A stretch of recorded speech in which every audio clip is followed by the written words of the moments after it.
यदि धर्म से चल रहे हो तो उसका परिणाम होता है आपके अनंत जन्मों के पापों का नाश। तो जल्दी जल्दी भोगा करके आपका अंतिम जन्म होगा। आप भागवतिक विधान को समझिए। पर जब तक आपके पाप कर्म दुख देने वाले हैं तब तक उस परम सुख तक पहुंच नहीं पाएंगे। इसीलिए जो बहुत सही चलता है, धर्म से चलता है, उसको कदम कदम पे दुख देखा जाता है। ये वीरों का मार्ग है, कायरों का नहीं कि दुख देखा विपत्ति देखी भाग पड़े। ये वो मार्ग है। बहुत सहनशील चाहिए। इसीलिए सबसे पहला परमार्थ के पथिक का लक्षण है तितिक्षवा। बड़े बड़े महापुरुषों को देखा गया है, ऐसे अधर्माचरण करने वालों को भी देखा है कि जुखाम नहीं, कुछ नहीं, खाए पिए बैठे चले गए, दिल फेल हुआ चले गए। बड़े बड़े महापुरुषों कैंसर ये वो महीनों बिस्तर में ऐसे।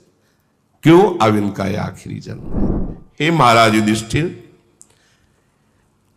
आपने पूछा कि मुझको जैसा कष्ट प्राप्त हो रहा है क्या किसी धर्मात्मा को ऐसा कष्ट प्राप्त हुआ? तो मैंने आपको भगवान अमित तेजस्वी श्री राम का पावन चरित्र सुनाया। उन्होंने आपसे भी ज्यादा कष्ट प्राप्त किया।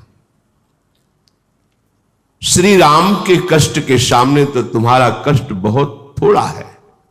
न ही ते व्रजनम किंचित वर्तते परम।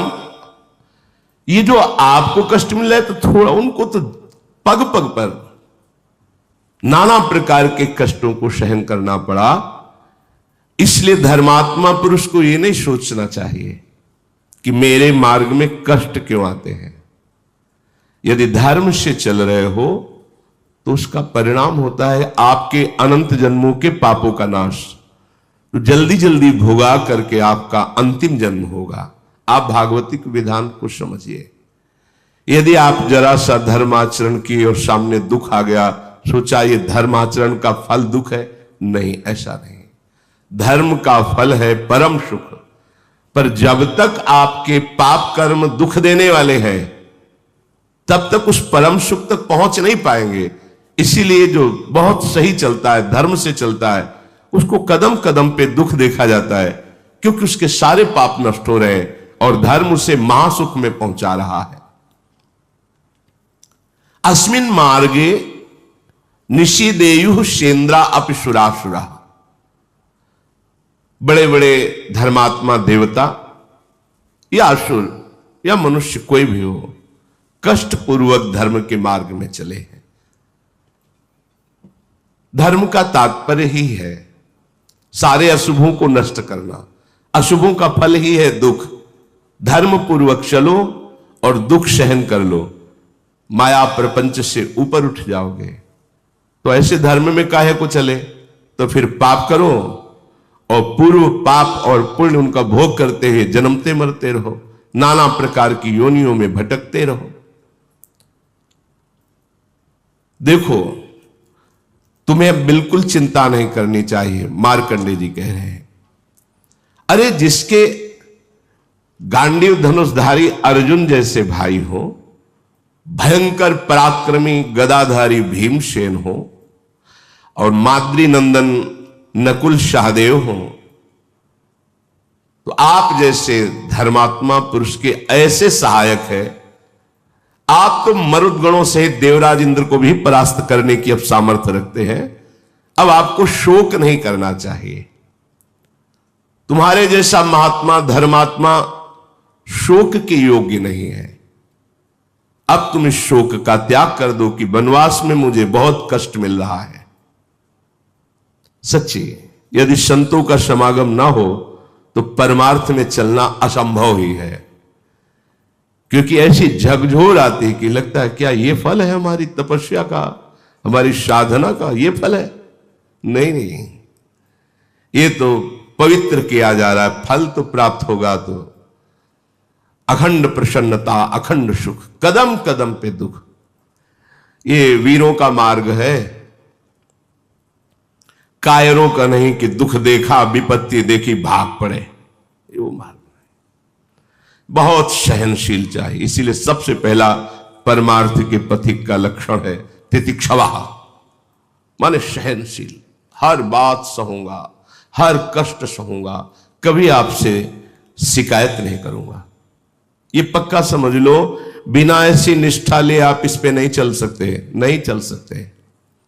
ये निश्चय कर लो कि मुझे इस जन्म में भगवत प्राप्ति करनी है, ठीक है, अब मैं हर कष्ट सहूंगा।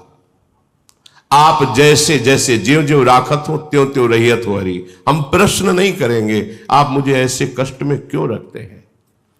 बड़े बड़े महापुरुषों को देखा गया है, ऐसे अधर्माचरण करने वालों को भी देखा है कि जुखाम नहीं, कुछ नहीं, खाए पिए बैठे चले गए, दिल फेल हुआ चले गए। बड़े बड़े महापुरुषों कैंसर ये वो, महीनों बिस्तर में ऐसे, क्यों? अब इनका ये आखिरी जन्म है, अब ये भगवान के परम धाम में जा रहे हैं। जिन श्री ओंकारानंद सरस्वती जी की चर्चा करते थे तो वहां के समीप के जन आए, तब बताया कि एक दिन खड़ाऊ रपट गई, हाथ टूट गया, एक गृहस्थ के घर गए, अब ऐसी पीड़ा भयंकर हुई, औषधि आदि ज्यादा वो लेते नहीं थे, धीरे धीरे शरीर ही लुंज हो गया, उठना खत्म हो गया। कई महीने जिस कमरे में थे शरीर से दुर्गंध आती थी, ऐसे कपड़े से पूछो तो त्वचा निकल आती थी। उनका कैसे बताए, 10 प्रकार की खुशबू की अगरबत्ती लगा के कमरे में ऐसे। बोले क्या ऐसे महापुरुषों को ऐसा भी कष्ट होता है? तो देखो उस कष्ट से बिल्कुल अतीत है। जो अपने स्वरूप को प्राप्त महापुरुष है उन्हें किसी भी तरह से ऐसे कष्टों में विचलता नहीं होती। पर है तो अंग ही ना, अब हाथ टूटा है तो हाथ थोड़ी उठेगा, अब कष्ट है तो जबान लड़खड़ाएगी, ऐसे निकलेगा। पर ये सब होते हुए भी वो एक ऐसे आनंद खजाने में बैठे हुए हैं कि उनको इसका शोक नहीं है। अब ये संसारिक पार्थिव शरीर धारण करने वाले देहाभिमानी जन कैसे उस स्थिति को जाने। इसलिए महाराज आप जैसे धर्मात्मा को शोक नहीं करना चाहिए। युधिष्ठिर जी ने कहा महाराज आपने मेरी बात तो बता दी कि धर्मात्मा हो, ऐसे बलिष्ठ भाई हैं, लेकिन ये देवी द्रौपदी इतने कष्ट को क्यों प्राप्त हो रहे हैं? इनकी क्या गलती थी? द्वित कीड़ा मैंने की, दांव पर इनको मैंने लगाया और इन्होंने ही मुझे छुड़ाया। जब गांधारी जी ने देखा कि अब तो जब भगवान ने चीर बढ़ा दिया, अब तो सर्वनाश कर देगी ये देवी, तब हाथ जोड़कर कहा धृतराष्ट्र जी से तुरंत राजी करो, द्रौपदी को नहीं, पतिव्रता है, पूरी सभा नष्ट हो जाएगी। मैं जानती हूं पतिव्रता की सामर्थ्य, क्योंकि स्वयं वो गांधारी जी पतिव्रता है। वो एक संकल्प में बड़े बैठे हुए महापुरुषों को भी भस्म कर सकती है। तब द्रौपदी जी ने ही तो मुक्त करा अपने पतियों को अस्त्रों सहित, पर पुनः फिर षड्यंत्र रच करके एक दांव में 12 वर्ष का वनवास, 1 वर्ष का अज्ञातवास। पर ऐसी देवी मेरा त्याग नहीं किया, वनवास भी मेरे साथ है, फिर भी उसका अपहरण हुआ जयद्रथ के द्वारा, बलपूर्वक अपहरण किया गया, जो ऐसी देवी का नहीं होना चाहिए। क्या कोई ऐसी देवी हुई है जिसको पातिव्रत धर्म से रहते हुए भी कष्ट का सामना करना पड़ा हो? मैं सुनना चाहता हूं। मार्कंडे जी बोले महाराज युधिष्ठिर, हां हुई है। प्राचीन काल में मद्र देश में एक परम धर्मात्मा राजा राज्य करते थे। वो ब्राह्मण भक्त थे, विशाल हृदय, सत्य बोलते थे और जितेंद्री थे। दान देने में तो बहुत सी उत्साहित रहते थे। उनका नाम अश्वपति था। क्षमाशील, सत्यवादी, जितेंद्री, दानी, धर्मात्मा होने पर भी उनके कोई संतान नहीं थी। जब देखा कि बहुत अवस्था बीत गई, कोई संतान नहीं, कोई राजगद्दी संभालने वाला, तो उन्होंने संतान उत्पत्ति के लिए कठोर नियमों को धारण किया। निश्चित समय शाम के सूर्य उदय के बहुत पहले थोड़ा सा प्राण पोषण के लिए ले लेना और निरंतर ब्रह्मचर्य रह करके साधन परायण रहना, पूर्ण इंद्रियों का संयम। अश्वपति बड़े बड़े विद्वानों के साथ उनके बताए हुए अनुष्ठान गायत्री मंत्र के द्वारा 1,00,000 आहुति रोज देना, रोज 1,00,000 गायत्री मंत्र पूर्ण करते हुए आहुति देना और जितेंद्रिय रहकर अल्पाहार करके साधन परायण रहना। 18 वर्ष बीत गए साधन करते हुए। देख लो, 4 दिन साधन में लगते हो, चाहते हो कि परिणाम आया कि नहीं आया, वो व्यर्थ नहीं जाएगा, पर धैर्यवान रहो। ये परमार्थ है, तुम्हारे अनंत जन्मों के पाप जमा है, कोई 1-2 जन्म के थोड़ी जमा है, उबने की जरूरत नहीं है।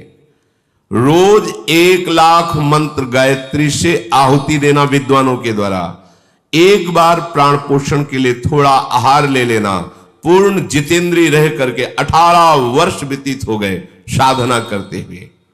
साक्षात मूर्तिमान गायत्री देवी सावित्री देवी प्रकट हुई। जहां स्वाहा आहुति दी जाए उसी से प्रकट हुई। समस्त ब्राह्मण अश्वपति उठकर खड़े हो गए, क्योंकि वेद माता है, परम सामर्थ्यशाली है। महान तेज यज्ञ मंडप पर छा गया।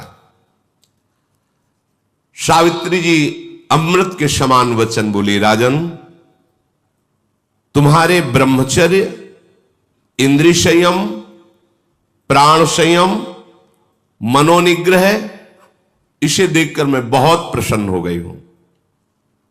अश्वपति ने कहा, माता मैं केवल धर्म की पूर्ति के लिए यह अनुष्ठान किया था, क्योंकि एक राजा होते हुए गृहस्थ हूं और मेरे संतान नहीं है, इसलिए मुझे वंश प्रवर्तक राजगद्दी संभालने वाला पुत्र चाहिए। हे देवी, यदि आप प्रसन्न हैं तो आप मुझे पुत्र प्रदान कीजिए,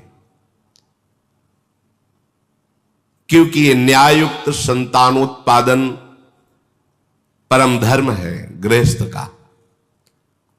सावित्री जी बोली कि मैंने पहले ही विचार कर लिया था आपके इस भाव को, और ब्रह्मा जी से प्रमाणित करवा लिया है, क्योंकि विधान उन्हीं के द्वारा रचा जाता है। जो भाग्य में भी नहीं है उसको बदला जा सकता है तपस्या के द्वारा, भजन के द्वारा। तुम्हारे यहां एक संतान होगी कन्या रूप में। इस विषय में तुम्हें कोई प्रतिवाद नहीं करना, प्रतिवाद उत्तर, मैंने तो पुत्र मांगा था, ऐसा नहीं, एक कन्या होगी। बहुत प्रसन्न हुए, संतान तो हुई, आनंदित हो गए। देखो, कन्या या बालक दोनों समान हैं। अगर प्रधानता देखी जाए तो कन्या की ज्यादा है। वो दोनों कुलों का उद्धार करती है, माता पिता का और सास ससुर का, दोनों का। उसका पुत्र से भी अधिक श्रेष्ठ पद है कन्या का। आज बुद्धि भ्रष्ट हो गई है, कन्या को हे भाव से देखते हैं। गर्भ में कन्या है तो ऐसी क्रूरता माता पिता धारण कर लेते हैं, मरवा दो। कैसा बुद्धि कैसी नीच हो गई। पुत्र से भी श्रेष्ठ कन्या का पद है। अपने तो घरों में देखा है, छोटी कन्या को अपनी ही कन्या के चरण पूछते हैं। बड़े जन चरण छूते हैं, छोटे बालक के थोड़ी छूते हैं, कन्या के छूते हैं। उसे देवी भावना से देखा जाता है। सावित्री जी ने कहा, इस पर तुम्हें कोई प्रतिवाद नहीं, आपकी बड़ी कृपा है। मार्कंडेय जी कहते हैं, राजा बहुत प्रसन्न हुए और सावित्री देवी ऐसा बोलकर अंतर्धान हो गई। अश्वपति अपनी मनोकामना पूर्ण मान करके अपने नगर को आए, राज्य में रहने लगे। नियम पूर्वक उत्तम व्रत का पालन करने वाले राजा ने ब्राह्मणों से सहमति लेकर गर्भ स्थापित किया अपनी रानी के। ये बड़े भागवतिक विषय है। ब्याह हो जाना कोई व्यभिचार में प्रवृत्त हो जाना नहीं है। संयम पूर्वक भगवत आराधन करते हुए संतानोत्पत्ति रूपी क्रिया भगवान की पूजा होती है। दिशाओं को नमस्कार, भगवान को नमस्कार, देवताओं को नमस्कार करके ऐसे। अब वो गर्भ कि 18 वर्ष से तो ब्रह्मचर्य है, महान तेजो में शुक्ल पक्षी चंद्रमा की भांति दिन प्रतिदिन बढ़ने लगा। समय आया, महारानी ने एक कन्या को जन्म दिया। तेजो राशि, मानो स्वयं सावित्री देवी ही कन्या के रूप में प्रकट हुई हो। जो जात कर्म संस्कार कराने वाले विद्वत ब्राह्मण आए, उन्होंने कहा ऐसी कन्या हमने नहीं देखी। ये देखो तप का फल,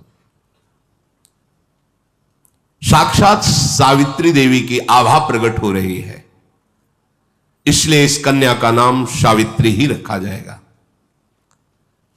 मूर्तिमान सौंदर्यता की देवी लक्ष्मी के समान दिन प्रतिदिन बढ़ने लगी।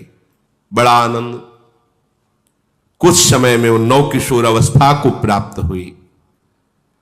ऐसा लगता था मानो सोने की कोई प्रतिमा हो। जो देखता उसकी आंख सामर्थ्य नहीं रखती, नीचे झुक जाती। कोई सावित्री की तरफ आंख उठा के भी देखने की, ऐसा तेज, दुर्धर्ष तेज, कमल के समान मनोहर नेत्र वाली, अपने तेज से प्रज्वलित हुई अग्नि के समान। किसी भी राजकुमार की हिम्मत नहीं कि उसे वरण कर ले पत्नी के रूप में। एक दिन उपवास करके, सिर से स्नान करके, देव पूजन करके, ब्राह्मणों से स्वस्ति वाचन करा करके, इष्ट देवता का प्रसाद माथे पे धारण करके वो अपने महात्मा पिता के पास गई और प्रणाम किया। गौर से देखा कि मेरी पुत्री तो नवकिशोर अवस्था को प्राप्त, अर्थात अब ब्याह के योग्य हो रही। उन्होंने कहा, बेटी, किसी भी राजकुमार की सामर्थ्य नहीं कि तुम्हें वरण कर सके। मुझे सब मंत्रीजन समाचार देते हैं, पर मेरे को इस दुख से तुम ही निकाल सकती हो। अगर तुम्हारा ब्याह नहीं हो रहा तो फिर मैं दुखी तो रहूंगा। स्वयं कोई राजकुमार वरण नहीं कर रहा तुम्हारा, क्योंकि गुप्तचरों द्वारा पता चलता है। किसी वर में इतनी सामर्थ्य नहीं कि तुम्हारा पाणी ग्रहण कर सके। तुम्हारे तेज से प्रतिहत होकर किसी की सोच ही नहीं बन सकती कि तुम उसकी अर्धांगिनी बनो। इसलिए तुम्हें स्वयं वर का वरण करना होगा। कोई वर तो तुम्हें वरण नहीं कर रहा, ऐसा तेज तुम्हारा सौंदर्य है। तुम जिसे पति के रूप में चाहो, बस उसका परिचय हमें बताओ आकर। मैं उन्हीं के साथ तुम्हारा पाणी ग्रहण संस्कार कर दूंगा। मेरी मन की जो पीड़ा है, हर पिता के मन में एक पीड़ा होती, बेटी को सुयोग्य वर की प्राप्ति हो जाए। कल्याणी, मैंने ब्राह्मणों के विद्वानों के मुख से सुना है, विवाह के योग्य हो जाने पर कन्या का दान न करने वाला पिता निंदनीय नारकी गति को प्राप्त होता है। कन्या विवाह के योग्य है, उसे सुयोग्य वर के साथ वर्ण नहीं किया गया तो ये पिता को अपराध लगता है, ये निंदनीय। ये देखा है, बड़ी शोक और चिंता में हो जाते। जब जनक जी हो गए तो औरों की बात क्या, परम ज्ञानी ब्रह्मबोध संपन्न, जब कोई राजकुमार अजगों को नहीं उठा पाया तो वो बोले कि हाय, यदि मैं ऐसा जानता कि पृथ्वी वीरों से शून्य हो गई तो मैं ऐसी शर्त ही नहीं रखता, ऐसी प्रतिज्ञा नहीं रखता, आज मेरी पुत्री कुंवारी रह जाएगी मेरी प्रतिज्ञा के कारण। तब लखनलाल ने कहा, कैसी बात बोल दी, जहां प्रभु विराजमान है ऐसे शब्द आपको नहीं बोलना चाहिए। ए अजगौ की बात क्या, भगवान अगर आदेश कर दे तो पूरे ब्रह्मांड को कच्चे घड़े की तरह भी तोड़ दो। जनक जी भी शोकित हो गए थे।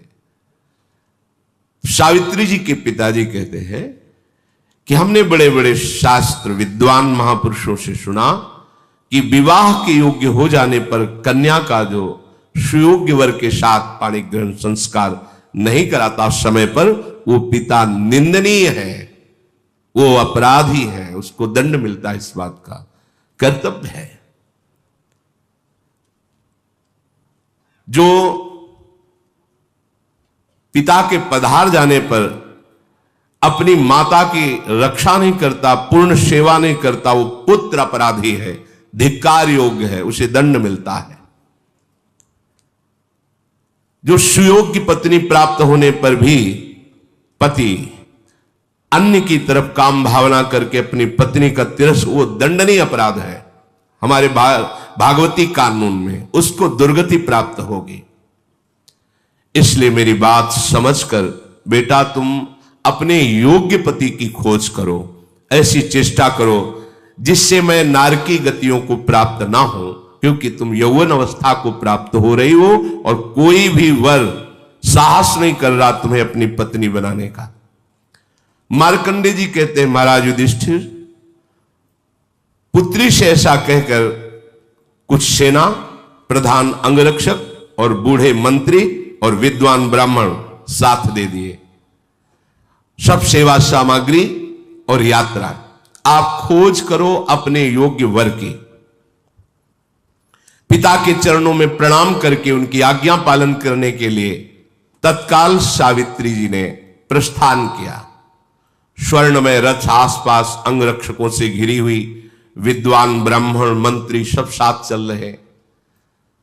बड़े बड़े मुनियों के आश्रमों में जाकर उनकी चरण वंदना, उनकी सेवा करना और भ्रमण करना, तीर्थों में जाकर के दान करना, पर दृष्टि रहती कि कोई मेरे योग्य वर दिखाई दे दे। एक दिन की बात है, महाराज अश्वपति सावित्री जी के पिता सिंहासन पर विराजमान थे। उसी समय देखा सर्व त्रिभुवन पूजनीय भगवान देवर्षि नारद जी पधारे। खड़े हो गए, साष्टांग प्रणाम किया, चरण धोए, अर्घपाद्य आदि देकर वंदना करके विराजमान किया। इधर सावित्री जी खोज कर रहे थे। उन्होंने देखा जंगल में एक साधारण वस्त्र, एक ही केवल, नीचे कोई वस्त्र नहीं, कोई आभूषण नहीं, कांधे पे कुल्हाड़ और लकड़ी का छोटा सा गट्ठर। देखा और कहा ये मेरे पति बनने योग्य है। मंत्रियों ने कहा तुम्हारा इस समय विवेक काम कर रहा है, आप देख रहे कौन है? बोले मेरे मन ने स्वीकार कर लिया कि ये मेरे योग्य पति हैं, अब आप जानकारी आप कीजिए। तत्काल जानकारी शुरू हुई। पता चला ये पास में एक फूस की झोपड़ी है जिनमें इनके माता पिता रहते हैं, वो भी आंखों से अंधे हैं। यही उनका भरण पोषण करते हैं, समिधा आदि लाकर यज्ञ आदि, फल आदि जंगल के, लकड़ी आदि बेचकर कुछ व्यवस्था ऐसी। मूल में कौन है? पता चला कि दुमत्सेन नाम के राजा थे। शत्रु पक्ष ने विजय प्राप्त कर लिए थे, तो अपने बालक को लेकर जंगल में समय व्यतीत कर रहे हैं। और यहां आने पर वो सब सोच सोच करके इनकी जीवती आंखों की दोनों की चली गई है, और यही अपने माता पिता का भरण पोषण, बस यही मेरे पति है।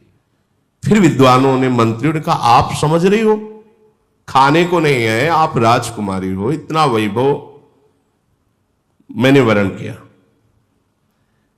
जब वो सभा में प्रवेश कर रही थी अपने पिता के, तो देवर्षि नारद जी विराजमान थे। पिताजी के साथ देवर्षि नारद जी को बैठा देकर सावित्री देवी ने नारद जी के दोनों चरणों को स्पर्श करते हुए मस्तक पधराया। नारद जी ने कहा कहां से आ रहे हो आप? उनका वर की खोज में। अभी अभी मैं आई हूं अपने वर का वर्ण करके। सावित्री जी ने कहा आप जानना चाहेंगे? पिताजी सुनो, वो शाल्व देश में दुमत्सेन नाम के प्रसिद्ध एक धर्मात्मा राजा थे। शत्रु पक्ष ने विजय प्राप्त करके उस राज्य पर अधिकार कर लिया, तो वो अपने एक पुत्र को लेकर के जंगल में भाग गए। और बहुत सी विपत्तियों का सामना और चिंतन करने का उनके दोनों नेत्र चले गए, राजा और रानी के। और उनके जो पुत्र हैं उनका नाम सत्यवान है। वो अपने माता पिता का भरण पोषण कर रहे हैं और मेरे योग्य पति वही है, मैंने मन से उनका वरण कर लिया है। सावित्री जी ने संभाषण नहीं किया था। नारद जी एकदम बोल उठे, नहीं नहीं नहीं, ऐसा नहीं, बड़े खेद की बात, शोक की बात है, तुमने ऐसे को वर्ण कर लिया।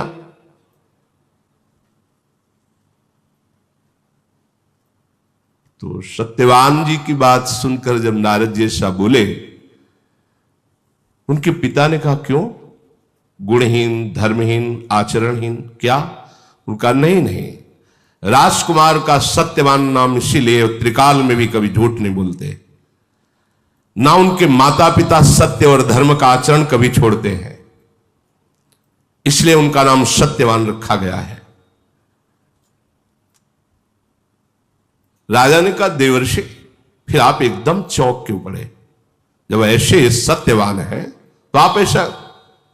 नारद जी ने कहा वो सूर्य के समान तेजस्वी हैं, बृहस्पति के समान बुद्धिमान है और इंद्र के समान वीर है, पृथ्वी के समान क्षमाशील है। तो फिर महाराज आप एकदम आश्चर्यचकित होकर नहीं नहीं क्यों बोल पड़े?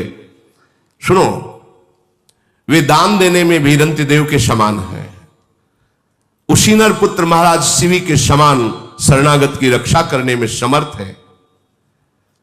वो बहुत ही सुंदर और प्रिय दर्शन जैसे चंद्रमा सबको प्रिय लगता है, वो रूपवान भी है।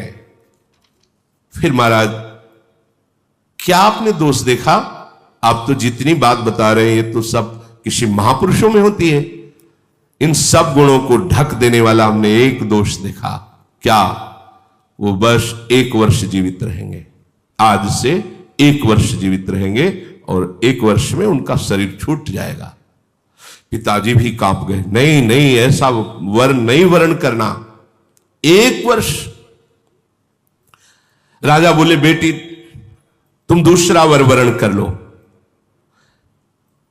सत्यवान सब गुणों से युक्त है पर 1 वर्ष जीवित नहीं नहीं, ऐसा नहीं। भगवान देववंदित नारद जी के वचन परम सत्य होते हैं। 1 वर्ष में उनकी मृत्यु हो जाएगी, फिर तुम वैधव्य जीवन व्यतीत करोगी, नहीं ऐसा नहीं। सावित्री बोली धर्मात्मा पुरुष निर्णय एक बार ही करता है, हमारे सनातन धर्म में कन्या एक बार पुरुष का वर्ण करती है और दानी एक बार वचन देता है, दे दिया बस, दोबारा नहीं। ये 3 बातें धर्मात्मा पुरुष में होती हैं, ये 3 बातें उसी में होती है जिसमें धर्म जागृत होता है। एक बार निर्णय कर दिया, कर दिया। एक बार पति का वर्ण हो गया, हो गया। ये आज की मंद बुद्धि, मलिन बुद्धि इस बात को एक बार कह दिया, दिया तो दिया, फिर उसमें लौट कर नहीं सोचा कि मेरे प्राण जाएंगे या मैं भूखा रहूंगा। धर्मात्मा पुरुष में 3 लक्षण। एक बार निर्णय कर दिया, एक बार कन्या ने वर का वर्ण कर लिया, एक बार दान देने के समय बोल दिया ये तुम्हें दिया, फिर कुछ भी हो जाए पीछे नहीं हटना। अब अल्पायु हो या शतायु हो, गुणवान हो या गुणहीन हो, मैंने एक बार सत्यवान को पति रूप से देख लिया। सत्यवान को भी पता नहीं, बस सत्यवान ही मेरे पति रहेंगे, चाहे 1 वर्ष हो या 1 दिन हो। यह है धर्म। मैं जो मन से निश्चय करती हूं वही वाणी से बोलती हूं और उसी को क्रिया रूप में परिणित करती हूं, और यही सत्य धर्म में चलने वाले की पहचान है। वाणी, मन और क्रिया एक ही होनी चाहिए। मन में कुछ और, बोल कुछ और रहा है, क्रिया कुछ और है, ठीक बात नहीं है। नारद जी ने कहा धन्य हो, धन्य हो, धन्य हो देवी, तुम्हारी बुद्धि धर्म में स्थित है, इसलिए अब किसी की सामर्थ्य नहीं कि तुम्हें धर्म से कोई हटा सके। पुत्री, तुमने जो सत्यवान के साथ वर्ण करने की निष्ठा दिखाई, मैं बहुत प्रसन्न हुआ। देवर्षि नारद जी ने कहा राजा बोले कि मेरा हृदय भी फूल गया, मुझे ऐसी संतान मिली जो धर्मनिष्ठ है। बेटी मैं वैसा ही करूंगा जैसा तुम निर्णय किए हुए हो, क्योंकि धर्म का यही निर्णय है। वो केवल देखा और मन में ठान लिया। कोई आगे प्रक्रिया ब्याह की नहीं हुई थी। सत्यवान को भी बात नहीं पता थी। नारद जी ने कहा कोई विघ्न बाधा तुम्हारे ब्याह में न पड़े, मैं ऐसा आशीर्वाद देता हूं। अच्छा मैं चलता हूं। भगवान नाम गुणगान करते हुए वो भगवत धाम की तरफ नारद जी चले। इधर विवाह की तैयारियां हुई। युधिष्ठिर अश्वपति ने बड़ी प्रसन्नता से ब्याह की सामग्री एकत्र करवाई। फिर बड़े बूढ़े ज्योतिषाचार्य, विद्वान, ज्ञानी ऋषिजन, ऋत्वजन, पुरोहितजन, इन सबको और बहुत सी भोग सामग्री, बहुत सी धन संपत्ति साथ में ली और उसी तपोवन की यात्रा की जहां सत्यवान जी रहते थे। वहां आश्रम के निकट पहुंच करके सब सवारियां रुकवा दी और नंगे पैर होकर के अश्वपति, जो सावित्री जी के पिता थे, पाग हटाकर, सर का पाग और चरणों की पादुका ये हटा करके, ये सबसे बड़ा सम्मान होता है, ब्राह्मणों को आगे करके वहां गए। तो वहां देखा नेत्रहीन राजा और रानी, सत्यवान के जो माता पिता हैं, एक साल वृक्ष के नीचे बैठे नाम जप कर रहे हैं। कुशा की चटाई है, जंगली कुशा की। अश्वपति ने जाकर के उनका पूजन किया, प्रणाम किया, फिर परिचय रखा। मैं अश्वपति हूं, अर्घादि के द्वारा आपकी आराधना कर रहा हूं। वेद मंत्रों के ज्ञान करने वाले ब्राह्मणों के द्वारा स्वस्थ वाचन कराकर बहुत सी गौएं और संपत्ति आपको समर्पित करता हूं। इसका उद्देश्य है कि आपके पुत्र सत्यवान को मैं अपनी पुत्री समर्पित करता हूं।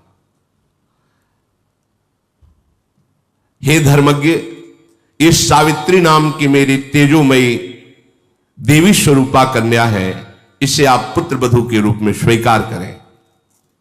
वो बूढ़े जिनके नेत्र नहीं, अंधे हो गए थे, वो बोले महाराज क्या देखकर विवाह कर रहे हो? वैसे मैं भी राजा ही था, पर राज्य भ्रष्ट हो चुका हूं, छिन चुका है राज्य। यहां तो भरपेट भोजन की भी व्यवस्था नहीं है, और आपकी कन्या राजकुमारी, आप खुद कह रहे हैं देवी है, तो उसके पालन पोषण के लिए मेरे पास कोई सामग्री नहीं। इस वन में इस झोपड़ी के सिवा क्या है? कैसे वो रहेगी? इसलिए आप विचार कर लीजिए।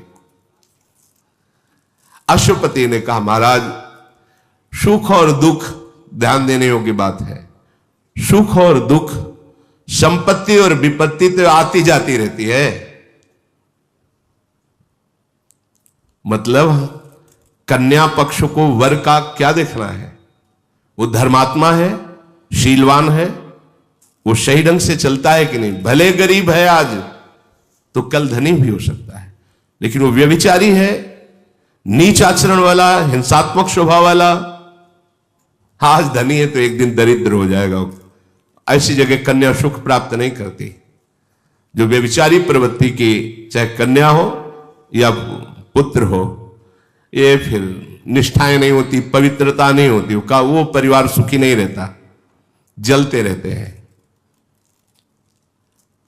मैं इस बात को अच्छी तरह जानता हूं कि सुख और दुख, संपत्ति और विपत्ति आती जाती रहती है, कोई स्थायी बात नहीं। आज गरीब है तो कल महान हो सकता है। यदि धर्मात्मा है, धर्म से चलता है, तो वो खास बात मेरे लिए है, सावित्री के पिता का, और वो सब सत्यवान में मैं देख रहा हूं। मैं बड़ी प्रार्थना करता हूं, आपकी शरण में हूं, आप मेरी पुत्री को स्वीकार कर लीजिए। मैंने सुना है धर्मात्मा पुरुष शरण में आए हुए को वापस नहीं करते, इसलिए आप बड़ी दैन्यता से बात कर रहे हैं। आप ऐसा ना कहें कि आप राज्य से च्युत हैं। आप ऐसे धर्म को धारण किए हुए हैं कि एक राजा का भी सम्मान छोटा पड़ेगा यदि आपको दिया जाए, क्योंकि धर्म आप में विराजमान है। मैं तो आपकी शरण में हूं, आप इतने महान हैं, नाम जप करते हुए वनवास कर रहे हैं। बस मेरी इच्छा है मेरी कन्या आपकी सेवा में रहे, आप पुत्र वधू रूप में ग्रहण कीजिए। दुमतसेन, वही जो नेत्रहीन सत्यवान के पिता है, उनका महाराज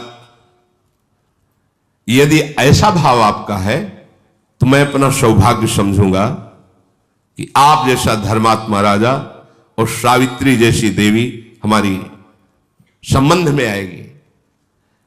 किंतु मेरी बात फिर ये समझ लो कि मेरे पास कोई सुख सामग्री नहीं है जिससे मैं आपकी पुत्री को, यहां आश्रम में ब्राह्मण जन आते रहते हैं, कंदमूल फल से उनका स्वागत हो जाता है, मेरा पुत्र लाता है। उनका महाराज आप इसकी चिंता न करें, बहुत सी सामग्री, बहुत से भोग सामग्री समर्पित की, और विद्वान ब्राह्मण साथी थे। मंत्रों के द्वारा विधि पूर्वक सत्यवान और सावित्री जी का पाणी ग्रहण हुआ। सत्यवान जी को बड़ी प्रसन्नता हुई देवी सावित्री के पाणी ग्रहण करने से, और सावित्री जी को अपार सुख मिला कि ऐसा धर्मात्मा पुरुष मेरा पति बना। पिता के जाने के बाद इस सावित्री जी ने पिता के द्वारा दिए हुए सारे आभूषण सब बांट दिए ब्राह्मणों को। जैसे मेरे पति और ससुर रहते हैं मैं वैसे ही रहूंगी, अपने पिता की वस्तुओं का भोग नहीं करूंगी। इनके पास जो सुविधा है उसी से, यह है धर्म, यह है धर्म कि अपने पिता के वैभव को दिखाकर पति गरीब है तो उसको हर समय नहीं, जैसे मेरे स्वामी हैं मैं उन्हीं के। सियाजू ने भी यही कहा था कि मुझे जनकपुर का वैभव या महाराज चक्रवर्ती सम्राट दशरथ जी का वैभव, प्रभु आपके जहां चरण वही हमारे लिए सुख सैया है आपका। पिता के जाते ही सारे वस्त्र आभूषण उतार दिए, और जैसे पति वलकल वस्त्र वैसे ही वस्त्र धारण के और सब बांट दिया। जैसे पति जीवित रखेंगे वैसे रहूंगी, पिता के वैभव से नहीं। ये धर्म है, इसे धर्म कहते हैं। मेरे पति जैसे माता पिता की सेवा करके मैं उसी से नहीं चाहिए ये वैभव, वो दे गए थे सब बांट दिया, शरीर में कोई आभूषण नहीं रखा। गुण विनय संयम सबके द्वारा अपने सास ससुर की आज्ञा में रहना, शारीरिक सेवा और वाणी का संयम, कभी कोई ऐसे वचन न निकल जाए पति के प्रति, और सत्कार के द्वारा पति को अधीन कर लिया, प्रेम अधीन। यह है वास्तविकता। ऐसा प्रेम, ऐसा समर्पण कि वो खुद अपने हृदय में आपको वास दे दे। मधुर संभाषण, प्रवीणता पूर्वक कार्य की कुशलता और शांति, और एकांत वृत्ति के द्वारा पति की आराधना। एकांत वृत्ति भगवत भाव, मेरे साक्षात भगवान है मेरे पति देव, ऐसी आराधना। बाहर से सब करते हुए अंतर से गली जा रहे थे। आज का भी दिन व्यतीत हुआ, आज का भी दिन व्यतीत हुआ। 1 वर्ष, जिस दिन नारद जी ने बात की थी उस दिन से वो क्षण क्षण अंदर आग लग रही थी, पर बाहर से मुस्कुराती, बाहर से सब किसी को जाने नहीं देती। तदनंतर समय व्यतीत हुआ, वो समय आ गया। सावित्री जी एक एक मिनट की गणना, एक एक पल की गणना कर रही थी। नारद जी के बताए हुए समय से निश्चय हो गया कि आज के चौथे दिन मृत्यु हो जाएगी मेरे पति की। एक जगह खड़ी हो गई, न जल न भोजन, बस मंत्र जाप, रात दिन किसी को कुछ नहीं बताया। सावित्री का कठोर नियम सुनकर उनके ससुर ने पूछा, ये कौन सा व्रत आप आरंभ कर रही हैं? सुना है तुम 3 दिनों तक कोई भी आहार नहीं ले रही, जल नहीं, भोजन नहीं, क्या तुम्हारे मन में चल रहा है? तो उनका पिताजी, आपको चिंता करने की बात नहीं है, ऐसे ही मन में आया है कि मैं ऐसे रहूं। जब कार्य पूरा हो जाएगा तो मैं आपको बता दूंगी। अभी आपसे क्षमा चाहती हूं कि आप हमसे ना पूछे कि मैं क्या कर रही हूं और क्यों कर रही हूं। बस आप शांत रहे, तो आप कोई प्रश्न मत कीजिए। तो उनका बेटी तुम्हारा व्रत भंग हो ऐसा मैं तो भी नहीं चाहूंगा। तुम समुचित रूप से व्रत करो, मैं नहीं बोलूंगा। मैं जानता हूं कि तुम जो भी निर्णय लोगी वो धर्मयुक्त होगा। 3 दिन व्यतीत हुए, अब कल चौथा दिन है। निश्चित पति की मृत्यु है। रात भर अशुभ प्रवाह करती हुई भगवान नाम जप करती रही। हे भगवान, आप ही मेरे पति की रक्षा कर सकते हो। जो ही सूर्योदय हुआ, बड़े बूढ़े ब्राह्मणों को प्रणाम करना, सास ससुर को प्रणाम करना दिन की दिनचर्या थी, वैसे ही प्रणाम किया। और सावित्री जी ने सास ससुर से कहा, अभी तक हमने आपसे कोई वस्तु नहीं मांगी, आज मैं एक बात आपसे मांग रही हूं। कहा, बेटी हमारे पास है ही क्या जो मैं तुम्हें दे सकूं। बोले, जब से पाणी ग्रहण संस्कार होकर आया मैं आपकी सेवा से बिलक नहीं हुई। आज मुझे आदेश कीजिए। पति जो लकड़ी लेने जाते हैं, समिधा लेने जाते हैं, फल मूल लेने, आज मैं उनके साथ वन देखना चाहती हूं और उनके साथ जाना चाहती। ये ना सत्यवान को पता है ना उनके माता पिता को पता है। तो उनका, बेटी ये कोई बात है, ये तो तुम्हारा अधिकार है। कहा, नहीं, जब तक आप आज्ञा नहीं करेंगे तब तक मेरा यह अधिकार नहीं है, आपका अधिकार है। पुत्र आपका है, आप आदेश कीजिए तो मैं जा सकता। कितना सूक्ष्म धर्म, कितना सूक्ष्म। यहां तो आज ब्याह होते ही बंटवारा कर लेते, माता पिता को छोड़ देते हैं। कैसा धर्म है। तो फिर सामर्थ्य भी देखो इस धर्म की।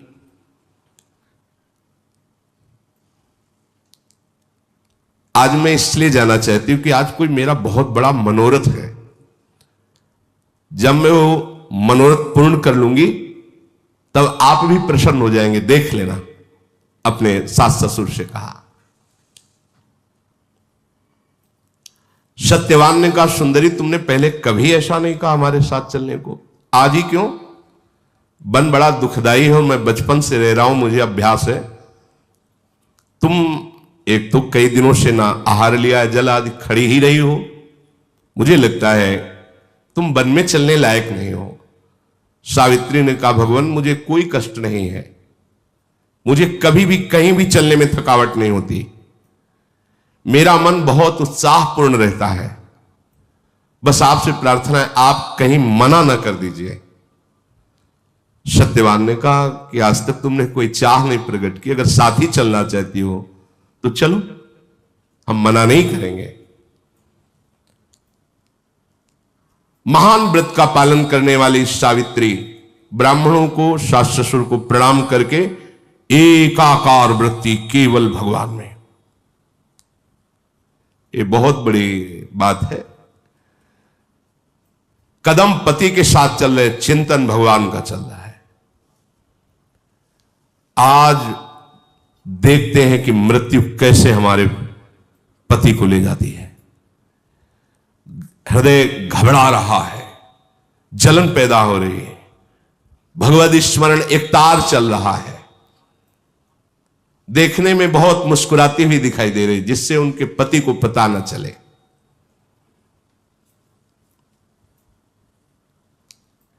सत्यवान जी दिखाते, देखो विशाल नेत्रों वाली सावित्री, ये कैसा सुंदर वन है, देखो यहां मयूर कैसे नृत्य कर रहे, देखो ये कितनी पवित्र जल बहाने वाली नदी है। धीरे धीरे सावित्री जी चल रही, पर दाह बढ़ रहा है, क्योंकि उनको पता है कुछ ही क्षण रह गए मृत्यु के, और पति को पता नहीं है। कुछ फल चुने, फिर लकड़ी काटने के लिए पेड़ पर चढ़ गए, कुल्हाड़ चला रहे थे।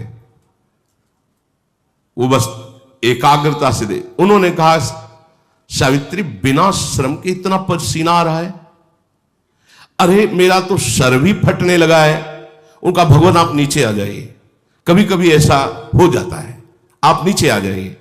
नीचे आए तो उनका ऐसा लग रहा है कि मेरे हृदय को कोई छेद रहा है, बहुत हृदय में पीड़ा हो रही, अरे मेरे अंग फटते चले जा रहे हैं। सावित्री जी बैठ गई, कहा भगवान आप आराम से लेट जाइए, और अपनी गोद में सर रखा, सहलाने लगी। आप आराम से सो जाइए, अभी सर दर्द ठीक हो जाएगा। और वो तो सावधान, समझने की समय बिल्कुल मृत्यु का है। सावित्री जी गोद में अपने पति का सर रखकर सहला रही हैं, आसपास दृष्टि देखते हैं कौन आता है। उसी समय देखा मुहूर्ता देव चा पश्यत पुरुषम रक्तवाशम बद्धमौलिम वपुष्मंत मादित्य समतेजसम। आदित्य समतेज मानो सूर्य उदय हो गए हो, लाल वस्त्र धारण किए हुए, भयानक रूप, सिर पर मुकुट बंधा हुआ, भय पैदा हो रहा है। हाथ में पास लिए आकर वहां खड़े हो गए। सावित्री जी ने देखते ही पति का सर जमीन पे रखा और भूमि पर प्रणाम किया, माथा टेके, और हाथ जोड़कर कहा मैं समझती हूं कि आप कोई देवता नहीं है, लोकपाल है, क्योंकि इतना तेज लोकपालों में ही होता है। अगर आप उचित समझे तो हमें अपना परिचय बता सकते हैं। पतिव्रता से सावित्री तथैव च तपोन्विता। तुम पतिव्रता हो और तुम आत्मबल से युक्त महान तपस्विनी हो, इसलिए मैं तुमसे वार्तालाप कर सकता हूं।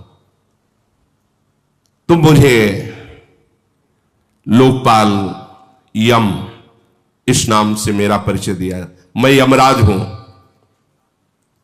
तुम्हारे पति की आयु समाप्त हो चुकी है, इस पास में बांध करके अभी अभी मैं उनको यहां से ले जाऊंगा।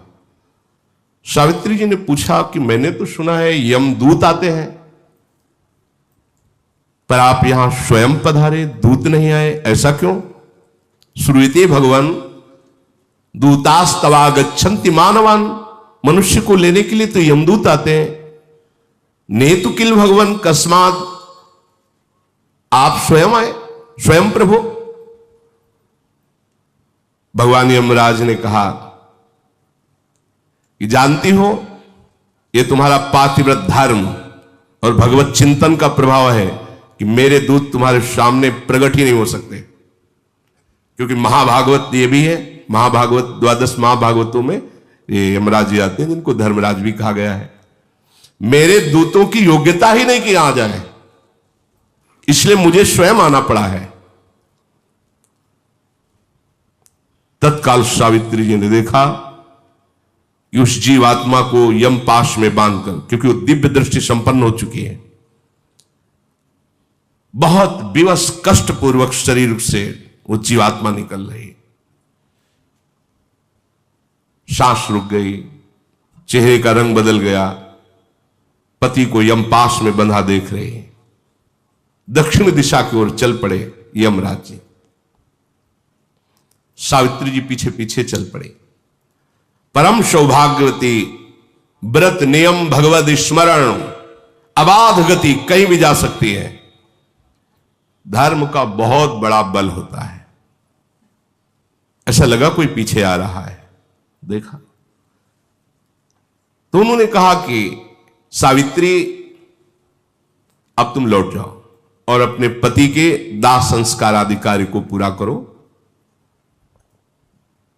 जो एक पत्नी का परम कर्तव्य हो तुमने पूरा कर लिया, अब आगे तुम्हें नहीं आना चाहिए।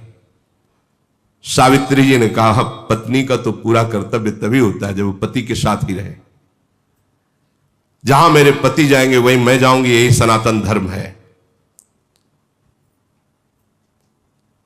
तपस्या और गुरु भक्ति, पति प्रेम, भगवत भजन, व्रत पालन, इनकी सामर्थ्य से मेरी ऐसी गति है कि कोई भी लोकपाल मुझे नहीं रोक सकता। ये देखो,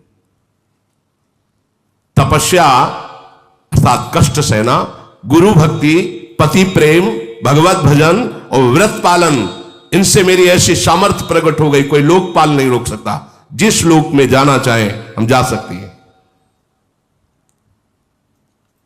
महात्मा जन तो ऐसा कहते हैं कि 7 पग अगर साथ चल ले तो मैत्री संबंध स्थापित हो जाता है। तो मैं तो कई पग आपके साथ चल लिया, तो आप क्या मेरे मित्र नहीं है? यमराज जी से पूछ रहे।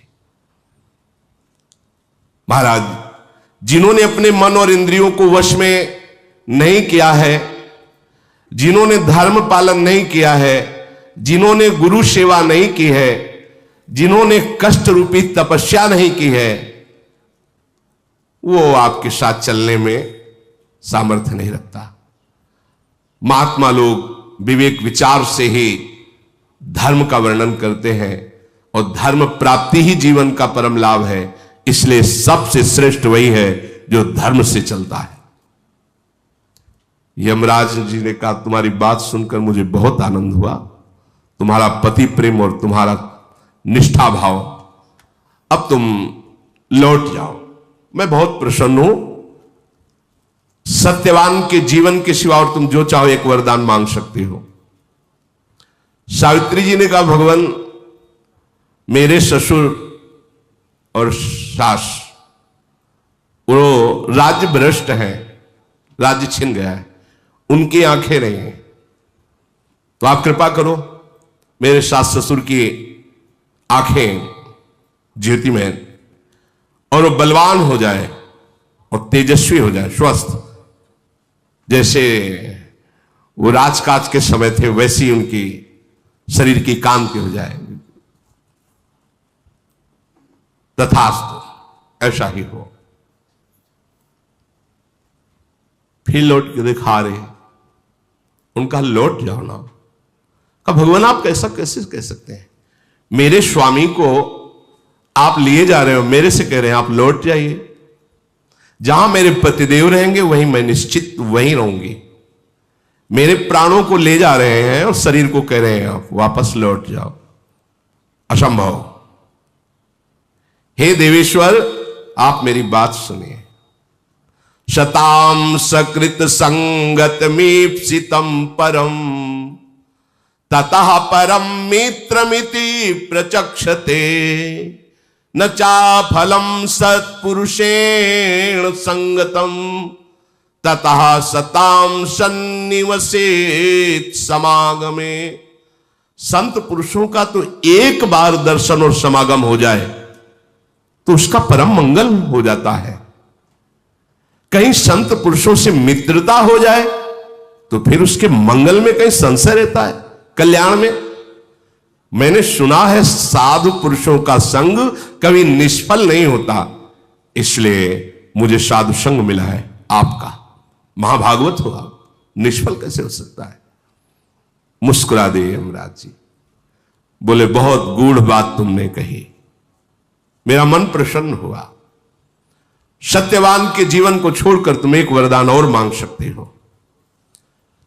तो उनका, मेरे सास ससुर का राज्य छिन गया था, वो राज्य मिल जाए। जैसा उनका शासन था वैसा ही उनको, तथास्तु, ऐसा ही हो। अब तुम लौट जाओ। फिर पीछे देखा, सावित्री जी जा रहे। आप क्यों नहीं वापस जा रहे? महाराज, आप तो सारी प्रजा को संयम में रखते हैं, नियमन करते हैं, बड़े लोकपाल हैं, आपका नाम यम है, महिमा आपकी विख्यात है। कौन सा ज्ञान और धर्म ऐसा है जो आपको पता ना हो? अद्रोहा सर्वभूतेषु कर्मणाम मनुषा गिरा अनुग्रहश्च दानम च सताम धर्म सनातना। मन, वाणी और क्रिया द्वारा जो अपने जीवन में किसी को भी कष्ट नहीं देता, सब पर दया भाव रखता है और दूसरों को सुख देता रहता है, वही साधु है, वही सनातन धर्मी है। संसार के लोग अल्पायु होते हैं, भोगों से शक्तिहीन हो जाते हैं, पर आप जैसे महात्मा की अगर कोई सानिध्य प्राप्त कर ले तो फिर उसे अमंगल नहीं देखना पड़ता। यमराज बोले बहुत सुंदर धर्म की बात कही, सत्यवान के जीवन को छोड़कर तुम एक और वरदान मांग सकती हो। सावित्री ने कहा कि मेरे पिता ने पुत्र के लिए तपस्या की थी तो मैं प्रकट हुई थी, मैं चाहूंगी कि मेरे पिता के द्वारा ही मेरी माता के गर्भ से मेरे 100 भाई प्रकट हो, 100 पुत्र प्रकट हो। तथास्तु, ऐसा है, दोनों कुलों का उद्धार, ऐसा ही हो। फिर चले तो फिर देखा पीछे, अब लौट जाओ, बहुत दूर तक आ गई हो। सावित्री ने कहा भगवान आपको बोल दिया कि स्वामी के समीप ही मेरी स्थिति होगी,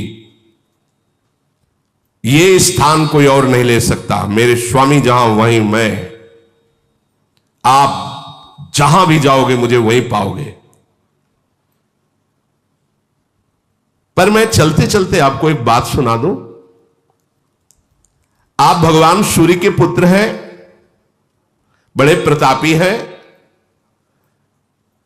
विद्वान पुरुष आपको वैवस्वत कहते हैं। आपका यश है क्योंकि आप कभी किसी को गलत दंड नहीं देते, धर्म में निर्णय करके ही उसे दंड देते हैं, क्योंकि आपको किसी गवाही की जरूरत नहीं है, स्वयं सबको देखते हैं, इसीलिए आपका नाम धर्मराज है। महाराज आप पर जितना हमें विश्वास है उतना ही सबको संतों पर विश्वास होता है, इसलिए संतों पर विशेष प्रेम करना चाहिए। और आप संत हैं, महाभागवत है, आप जानते हैं कि किससे प्राणियों का हित होता है, कैसे सौहार्द किया जाता है, इसलिए मैं संतों पर, आप पर बहुत अधिक विश्वास करती हूं।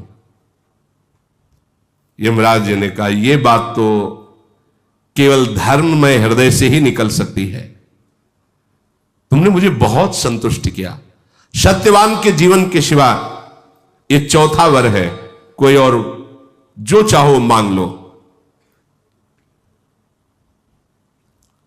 महाराज मैं भी औरस पुत्र चाहती हूं। औरस शब्द होता केवल पति के संयोग से, नहीं तो देवी संकल्प से भी पुत्र होता है, गर्भ हो जाएगा, ऐसे संकल्प किया गर्भ हो, शब्द बोल दिया। मैं भी औरस पुत्र चाहती हूं, औरस केवल अपने पति के द्वारा, संकल्प आदि या मंत्र आदि के द्वारा नहीं। अब वो इतने आनंदित हो गए थे सावित्री जी की बात सुनकर, औरस शब्द पर उन्हें ध्यान ही नहीं रहा, मुझे पुत्र, उनका तथास्तु, ऐसा ही हो, तुम्हें पुत्र की प्राप्ति होगी, अब तुम लौट जाओ, अब आगे तुम्हें नहीं बढ़ना। सावित्री जी ने कहा एक बात तो सुन लो, संत पुरुषों ने कहा है कि जिसकी धर्म में वृत्ति लगी रहती उसे ही धर्मात्मा महात्मा कहते हैं। वही धर्मात्मा महात्मा है कि जिसके हृदय में कभी व्यथा और शोक नहीं होती। संत पुरुषों का संतों से जो समागम होता है वो महासुख प्रदान करने वाला होता है। श्रेष्ठ पुरुष संतों के संग से ही भय पर विजय प्राप्त करते हैं, निर्भय होते हैं। संत सूर्य के समान प्रकाश करते हैं, जैसे सूर्य प्रकट होकर बाहरी अंधकार का नाश करता है, तो संत अंदर के अज्ञान अंधकार का नाश करते हैं। संत महात्मा पूरी पृथ्वी को अपने भजन संकल्प बल से सुख प्रदान करने की चेष्टा करते हैं। संत पुरुष भूत, वर्तमान और भविष्य तीनों को मंगल कर देते हैं। संत पुरुषों के बीच में यदि रहने को मिल जाए तो कोई भी माया जनित दुख उसे दुखी नहीं कर सकता। ये सनातन सदाचार है और सत्पुरुषों द्वारा सेवित है, इसलिए संतों का संग करना चाहिए और परोपकार करना चाहिए। कभी भी अपनी स्वार्थ बुद्धि रख करके संत समागम से विमुख नहीं होना चाहिए। संतों का संग कभी व्यर्थ नहीं जाता। संतों के संग से स्वार्थ की भी हानि नहीं होती। संतों का कृपा प्रसाद अर्थ और मान को भी बढ़ा देता है। संतों में नित्य निरंतर भाव बने रहने से संपूर्ण जगत का मंगल होता है। धर्मराज ने कहा, ऐसी गंभीर वाणी और संत निष्ठा, बहुत प्रसन्न हुआ। क्या कोई और वर मांगने की इच्छा है? सत्यवान के सिवा अगर चाहो तो और वर मांग सकती हो। सावित्री जी ने कहा, नहीं नहीं नहीं, मैं कोई वर मांगने के लिए नहीं कह रहे। जो वर दिया है उसकी प्रशंसा की है कि आपके जैसे संतों का समागम प्राप्त होने पर किंचन मात्र दुख। आपको पता है अभी आपने क्या वर दिया? आपने कहा तथास्तु, और हमने मांगा था औरस पुत्र। कैसे होगा? खड़े हो गए धर्मराज जी। मैं एक पतिव्रता हूं, जानते हो, मन वचन कर्म से आज तक किसी की ओर काम भाव से नहीं देखा। काम भाव से उत्तम के बस अस मन माही, सपने हुआन पुरुष जग नाही। मेरे पति को अब छोड़ो, क्योंकि आपका वचन कभी झूठा नहीं होता। पति के बिना औरस पुत्र नहीं हो सकता। धर्मराज को, एक पतिव्रता ने धर्मराज को उत्तरहीन कर दिया। आपने वर दिया ना, फिर आपका अधिकार कैसे बनता है कि आप हमारे पति को ले जाएं? और आप भाग्य पलटने में सामर्थ्यशाली हैं। ऐसा नहीं कि भाग्य के लिखा चलेगा। अब आप अपने वचन को याद कीजिए, तथास्तु। कैसे पूरा करेंगे? सूर्यपुत्र भगवान धर्मराज सावित्री जी की तरफ देखते रहेंगे कि ऐसे फंसा लिया, समझ ही नहीं पाए। वो समझ ली भाव में आके, बहुत प्रसन्न हुए और कहा, सावित्री धन्य है तुम्हारा पातिव्रत धर्म। धर्म का यथार्थ वचन सुना करके मुझे अधीन कर लिया। जाओ, मैं मुक्त करता हूं सत्यवान को। कभी जीवन में इनको कोई रोग नहीं होगा। ये जो सोचेंगे तत्काल वही हो जाएगा, और तुम सदैव सौभाग्यवती रहोगे। यहां से भूमि लोक से जाओगी तो सौभाग्यवान होके ही जाओगी। पहले तुम सौभाग्य विहीन नहीं जाओगे कि पति पहले चला गया और तुम्हारा ये ऊपर से आशीष से दिया। तेरे ही नाम से वंश परंपरा चलेगी। तुम्हारे सत्यवान से जो पुत्र होंगे धर्मात्मा, महान और बलशाली होंगे, और 100 पुत्र होंगे। धर्मराज जी ने कहा, देखो, ये जो भागवतिक धर्म सिद्धांत है मिथ्या नहीं है। हमने लोग कलियुगी जीव ऐसे वासनाओं में बह रहे हैं। सोचो, जहां हमारा, हम कहते हैं हमारा सनातन धर्म, यह है हमारा धर्म। एक बार वर्ण कर लिया, देवर्षि नारद जी कह रहे, पिता कह रहे, वर्ण भी ऐसा नहीं, सत्यवान से वार्ता नहीं की। हमने वर्ण किया, अब आप पता लगा ये कौन है, ठीक कुल निकला, ठीक पर। ऐसा नहीं कि हम जो वर्ण कर ले भाई, साथ में वयोवृद्ध चल रहे हैं, उनका निर्णय करेंगे। क्या ये जो आज की नवीन धारा चल रही है, यह हमारा धर्म है? ये जो नवीन धारा चल रही, नए नए बच्चे जो आजकल ये मित्रता का व्यवहार करते हुए वासनाओं का खेल खेल रहे हैं, कैसे जानोगे धर्म क्या है? कैसे जानोगे पवित्रता क्या है? जो धर्मराज की भी बुद्धि को लड़खड़ा दिया, सबको उत्तर देने के सामर्थ्य रखने वाले को निरुत्तर कर दिया, वो है धर्म पालन। अपने पति में भगवत भावना करके, ये अलौकिक बात, ये अलौकिक, बड़ी महिमामयी बात। जो जहां है अपने धर्म को समझो।